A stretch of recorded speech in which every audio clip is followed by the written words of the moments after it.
नमस्कार, very good morning, सुप्रभात। बहुत स्वागत है आपका। आप देख रहे हैं बीपी गंगा। आपके साथ हूं मैं दीपा बाफिला और सबसे पहले आप सभी को चैत्र नवरात्र की ढेरों शुभकामनाएं।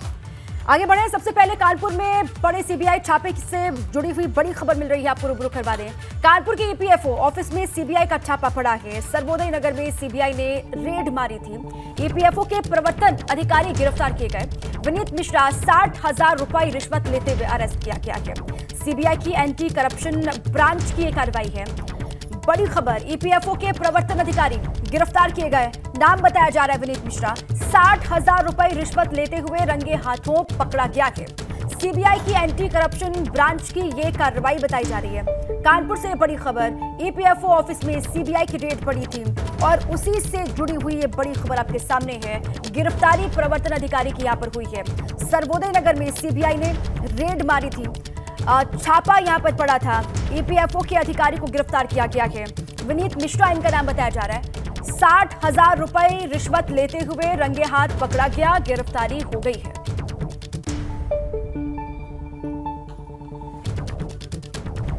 फर्रुखाबाद में कुख्यात आतंकवादी ओसामा बिन लादेन की फोटो लगाने वाले एसडीओ को बर्खास्त कर दिया गया है। पावर कॉर्पोरेशन के अध्यक्ष ने बर्खास्तगी का आदेश दिया। बिजली विभाग के एसडीओ ने आतंकवादी ओसामा बिन लादेन को दुनिया का सर्वश्रेष्ठ अभियंता बताते हुए उसकी फोटो अपने सरकारी आवास पर लगा रखी थी।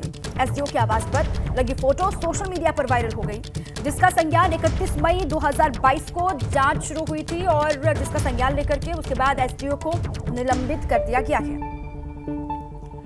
फर्रुखाबाद से खबर, सरकारी आवास में ओसामा बिन लादेन की फोटो लगाई गई। लादेन का फोटो लगाने वाला निलंबित किया गया। फर्रुखाबाद में सरकारी आवास में ये जो फोटो लगी है उसकी तस्वीर भी आप देख पा रहे हैं। सर्वश्रेष्ठ अभियंता बताया गया ओसामा बिन लादेन को। 10 महीने की जांच के बाद एसडीओ बर्खास्त किया गया है। 10 महीने जांच पड़ताल चली और इसके बाद ये खबर कि एसडीओ को निलंबित कर दिया गया। लादेन का फोटो लगाने वाला एसडीओ बर्खास्त हो गया है। फर्रुखाबाद से खबर, सरकारी आवास पर ओसामा बिन लादेन की फोटो लगा रखी थी और सर्वश्रेष्ठ अभियंता ओसामा बिन लादेन को बताया गया था।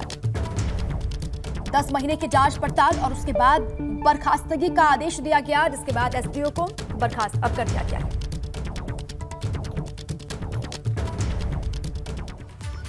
मंगलवार रात को भूकंप के झटकों से 2 बार धरती हिली। रात 10:16 के आसपास भूकंप से लोगों में एक बार फिर से हड़कंप की स्थिति दिखाई दी। भारत के अलावा अफगानिस्तान, पाकिस्तान में मंगलवार को भूकंप के जोरदार झटके महसूस किए गए। बताया जा रहा है कि भूकंप का केंद्र हिंदुकुश पर्वतीय क्षेत्र था। नोएडा, ग्रेटर नोएडा, अमरोहा समेत प्रदेश के कई इलाकों में लोग डर के मारे अपने घर से बाहर दौड़ते हुए दिखाई दिए। दुकानों, होटलों समेत अन्य परिसरों से बाहर लोग आ गए और घरों, अन्य जगह पर बैठे हुए लोगों को भूकंप के झटके महसूस हुए। पैरों तले जमीन खिसकने का एहसास हुआ। इसके बाद पता चला कि ये भूकंप के झटके हैं। मेरठ में पुराने मकान का छज्जा गिरने की खबर भी मिल रही है। 3 तस्वीरें आपको दिखा रहे हैं। भूकंप के झटकों से धरती हिली 2 बार। मंगलवार रात को भूकंप और हिंदुकुश पर्वतीय इलाके में भूकंप का सेंटर रहा, ये जानकारी मिल रही है। प्रदेश के अलग अलग हिस्सों में लोगों ने भूकंप के झटकों को महसूस किया। लोग अपने घरों से बाहर निकले और ये 3 तस्वीरें आप देख पा रहे हैं।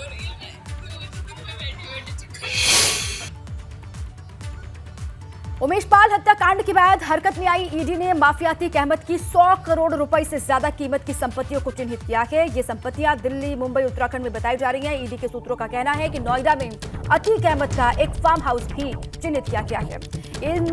इस सभी चिन्हित संपत्तियों को बहुत जल्द अटैच करने की कार्रवाई शुरू कर दी जाएगी। दिल्ली, मुंबई, उत्तराखंड में संपत्ति चिन्हित की गई है। सूत्रों के हवाले से जानकारी मिली। नोएडा में अतीक का एक फार्म हाउस बताया जा रहा है, जिसको भी चिन्हित किया गया। अतीक अहमद पर बड़ी कार्रवाई की तैयारी। ईडी ने चिन्हित की 100 करोड़ की संपत्ति। सूत्रों के हवाले से यह अहम खबर है। अतीक अहमद पर लगातार शिकंजा किस तरीके से बाहर कसता जा रहा है। ईडी ने चिन्हित की 100 करोड़ से ज्यादा की संपत्ति और यह संपत्ति दिल्ली, मुंबई, उत्तराखंड में बताई जा रही है। बाहुबली पर कानूनी हंटर की बात हो रही है। उमेश पाल हत्याकांड के बाद अतीक गैंग पर शिकंजा कसा जा रहा है। इसी सिलसिले में प्रयागराज पुलिस ने बड़ी कार्रवाई को अंजाम दिया और चकेरी इलाके में स्थित अतीक के दफ्तर पर छापा मारा। पूरे ही दफ्तर में खुदाई के बाद पुलिस को बेहद अहम सबूत हाथ लगे हैं। पुलिस ने यहां से करीब 74 लाख रुपए कैश, 5 पिस्टल और 5 तमंचा, इसके अलावा मैगजीन, कारतूस बरामद किए हैं। और साथ ही स्पेशल टीम ने मौके से कई लोगों को भी गिरफ्तार किया है, जिनसे भी लगातार पूछताछ हो रही है। अतीक के दफ्तर से कैश निकला। बाहुबली अतीक पर बड़ी कार्रवाई लगातार जारी है। कानून के कब्जे में अतीक का जखीरा, कैश और हथियारों का जखीरा बरामद किया गया है। 74 लाख कैश, 5 पिस्टल, 5 तमंचे बरामद किए गए। जो रिकवरी हुई है इनसे संबंधित वो मैं आपको बता रहा हूँ। इनसे 5 पिस्टल मिली हैं। एक पिस्टल है Colt 45, 4 pistol 32 bore, 3 तमंचा 315 bore, 2 तमंचा 312 bore, total 5 तमंचा, 5 pistol, 5 तमंचा और एक मैगजीन कोल्ट 45 ऑटो, 10 की कैपेसिटी वाली ये मैगजीन है। ये इनके पास से बरामद हुई है। जो एमिनिशन इनके पास से बरामद हुआ है वो टोटल एमिनिशन 112 है। संख्या उसकी मैं 112 बता रहा हूँ। इसमें विभिन्न बोर हैं, जैसे 32 बोर, 45, 315, 330, 12 एक्सेट्रा एक्सेट्रा। 6 मोबाइल्स हैं जो इनके पास से बरामद हुए हैं और 5 अभियुक्तों की जो अलग अलग जामा तलाशी है, इस जामा तलाशी में इनके पास से जो मोबाइल फ़ोन्स मिले हैं, इसके साथ साथ इन अभियुक्तों से अलग अलग जामा तलाशी में जो टोटल कैश है वो 2,25,000 इनके पास से मिला है। इनमें से 2 अभियुक्तों की निशानदेही पे जो अभी आपने देखा है, अभियुक्त अतीक के अहमद के जो कार्यालय से बरामदगी हुई है वो 72,37,000 ये प्रिलिमिनरी काउंटिंग में है। इस प्रकार से अगर जामा तलाशी और बरामदगी अलग अलग जो चीज़ है उसको हम जोड़ दें तो जोड़ने पे टोटल 74,62,000 की रिकवरी हुई है। ये अभी प्रिलिमिनरी मैंने रिकवरीज और गिरफ्तारी बता दी है। अलग अलग मैं इन व्यक्तियों के बारे में आपको बता दे रहा हूँ। नियाज़ अहमद, जो भी बिल्कुल प्रिलिमिनरी इंफॉर्मेशन है कि जो आपसे शेयर कर सकते हैं, वो ये है कि नियाज़ अहमद जो है उसको असद ने फ़ोन पर इंटरनेट के माध्यम से अभियुक्त अतीक और अभियुक्त अशरफ से बात करवाई थी। नियाज़ को रेकी का काम सौंपा गया था। नियाज़ को कचहरी से श्री उमेश पाल और गनर्स का घर तक पीछा करने की रेकी का काम दिया गया था। अभी जो प्रिलिमिनरी इंफॉर्मेशन में बताया है, जो इस मर्डर्स के संबंधित में आपराधिक साजिश की कई बैठकें हुई हैं, जो बैठकें अतीक के घर पर हुई थी।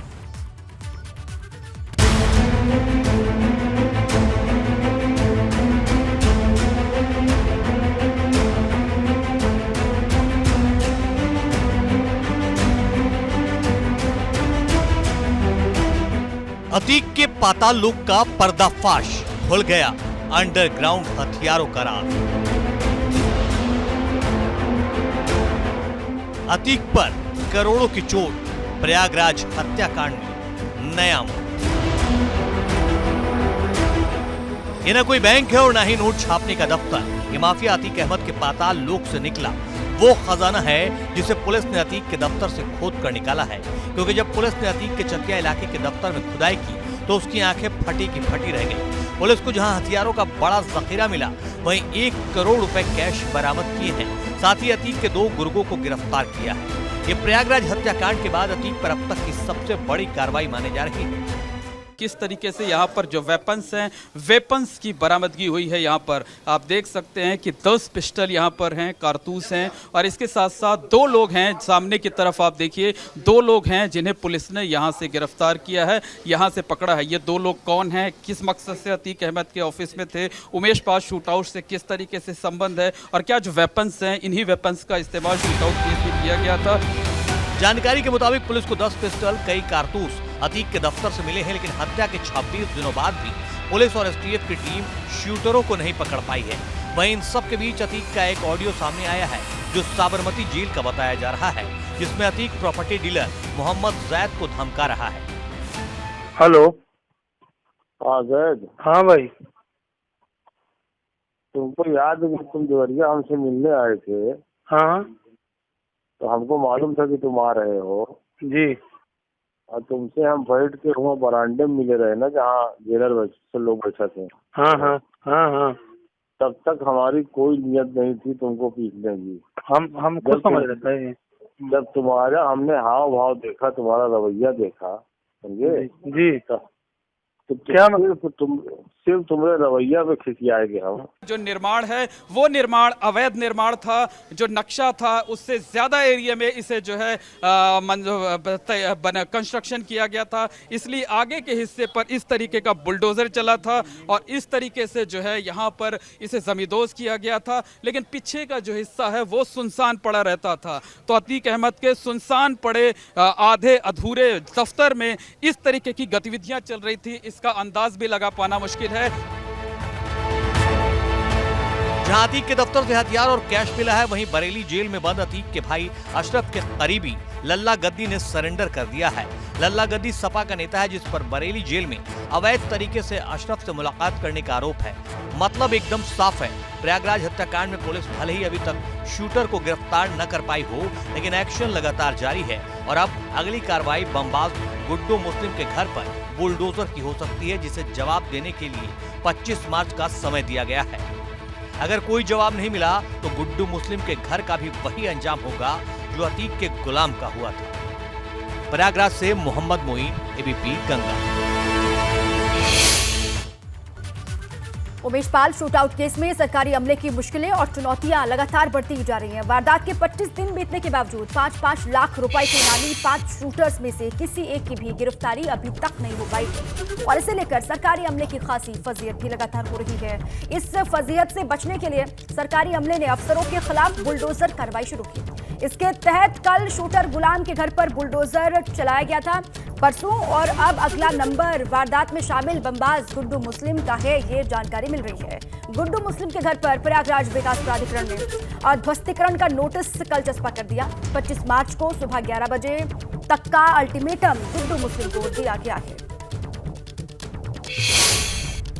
प्रयागराज के चर्चित उमेश पाल शूटआउट केस में सरकारी अमले की मुश्किलें और चुनौतियां कम होने का नाम नहीं ले रही हैं। दरअसल वारदात के 25 दिन बीतने के बावजूद 5-5 लाख रुपए के इनामी 5 शूटरों में से अभी तक किसी को भी पकड़ा नहीं जा सका है। इसे लेकर सरकारी अमले को खासी फजीहतों का सामना करना पड़ रहा है और इस फजीहत से बचने के लिए सरकारी अमले ने अब बुलडोजर की कार्रवाई शुरू की है। इस कार्रवाई के तहत सबसे पहले शूटर गुलाम के घर पर बुलडोजर चलाया गया था, उसके घर को मिट्टी में मिलाया गया था, बुलडोजर चलाया गया था उस पर, और अब इसके बाद बमबाज गुड्डू मुस्लिम के घर की बारी है।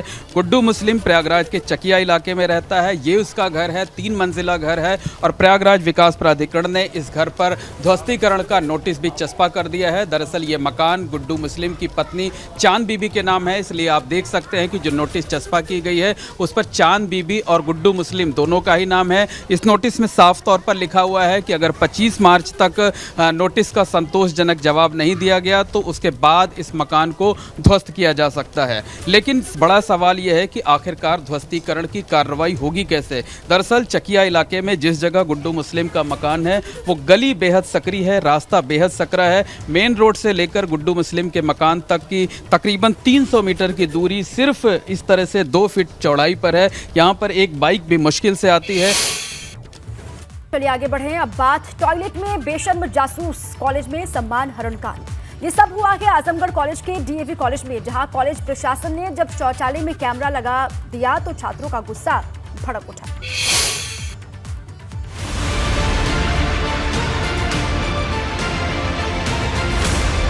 आजमगढ़ में कॉलेज प्रशासन का तुगलकी फरमान, शौचालय में सीसीटीवी कैमरे पर संग्राम, छात्रों की निजता का हनन, कॉलेज प्रशासन की ये कैसी सनत।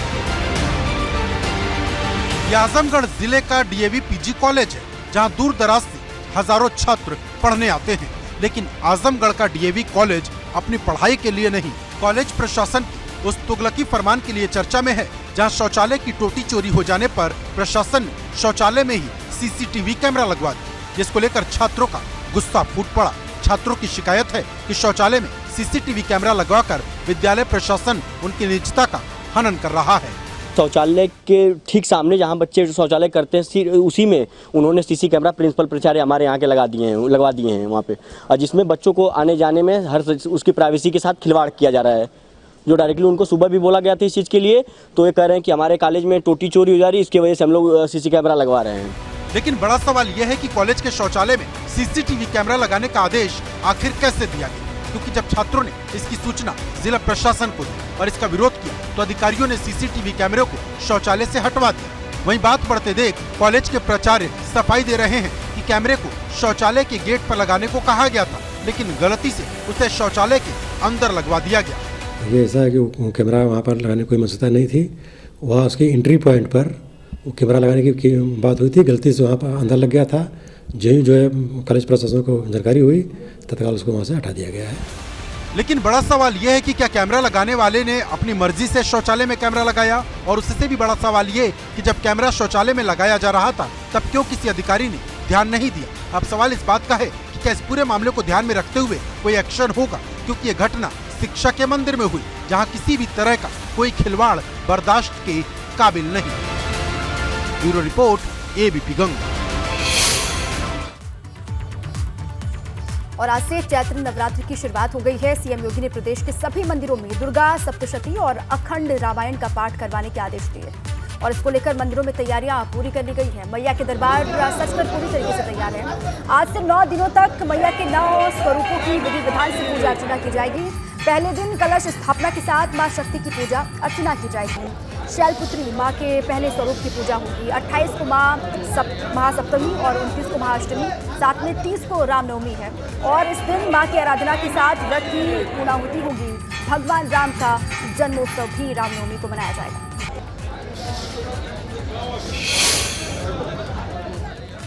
नवरात्रि की शुरुआत आज से हो रही है। मुख्यमंत्री देवीपाटन मंदिर में सुबह पूजा अर्चना करेंगे, पूजा पाठ करेंगे और आज बलरामपुर से वापस लखनऊ लौट आएंगे सीएम योगी आदित्यनाथ। देवीपाटन मंदिर में सुबह पूजा पाठ करने के बाद 10 बजे वापस लखनऊ के लिए उनकी रवानगी होगी। राजधानी में सीएम भारत और दक्षिण कोरिया के राजनीतिक संबंधों के 50 वर्ष पूर्ण होने पर कोरिया से आए भिक्षु संघ के कार्यक्रम में भी शामिल होने वाले हैं।